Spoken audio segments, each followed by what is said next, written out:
অপেক্ষাকে আমি আজও ছাড়তে পারিনি। হ্যাঁ, অপেক্ষার কথাই বলছি।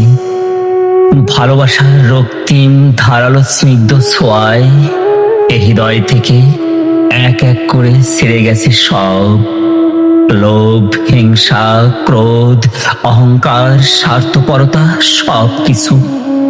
কিন্তু অপেক্ষা অপেক্ষা আমাকে আজও ছেড়ে যেতে পারেনি। আমি ভালোবাসার জন্য সব কিছু ছেড়েছি, শুধু অপেক্ষা ছাড়া। অপেক্ষাকে আমি আজও হৃদয়ের গহীনতম অংশে অবরুদ্ধ করে বেঁচে আছি। অনেকেই বলে অপেক্ষা হচ্ছে শুদ্ধতম ভালোবাসার প্রকাশ। ভালোবাসতে সবাই পারে, কিন্তু সবাই প্রিয়তমার জন্য অপেক্ষা করতে পারে না। আসলে কি তাই? জানি না তো, হবে হয়তো। তবে তবে অপেক্ষার কাছে আমি অনেক ঋণী।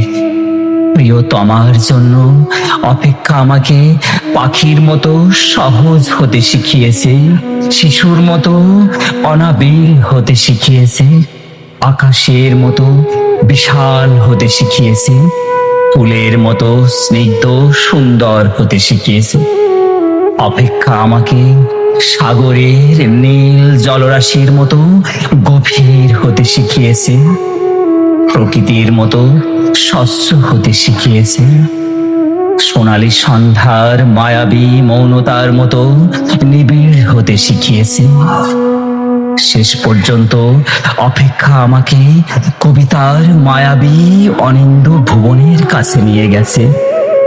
হৃদয়ের মধ্যে প্রতি মুহূর্তে অপেক্ষাকে পুষে রাখা কি কঠিন, অথচ অথচ আমি সেই কাজটি করে যাচ্ছি প্রতি মুহূর্তে, কি নিদারুণ আনন্দের সাথে। আহ, অপেক্ষা, তুমি কত বেদনার্দ্র সুন্দর, কত বেদনার্দ্র সুন্দর।